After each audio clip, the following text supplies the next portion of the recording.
नाशिकमध्ये कुंभमेळ्याच्या कामाच्या बोगस वर्क ऑर्डर्स काढून फसवणूक करणारा दुसरा तिसरा कोणी नाही तर खुद्द कुंभमेळा मंत्री गिरीश महाजन यांचाच नातेवाईक असल्याचं उघड झालंय।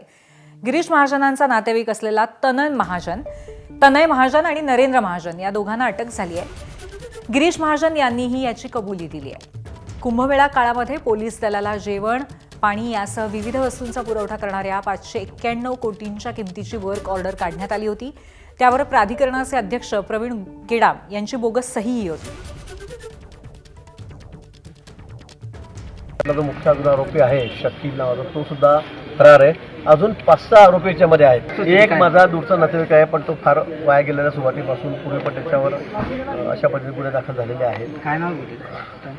तनय महाजन या ठिकाणी म्हणून कार्यकर्ता नाहीच आहे तो, पण तो फार गॉन केस आहे हे सगळ्या गावाला माहिती आहे आणि म्हणून त्यांनी आणि 2-3 जणांनी मिळून अजून 3-4 जण याच्यामध्ये आहेत। त्यांची नावं CP साहेबांनी मला सांगितलेली आहेत, त्यांच्या तोडून निघालेली आहेत। मला वाटतं 7-8 लोक यामध्ये सापडतील अशी शक्यता आहे।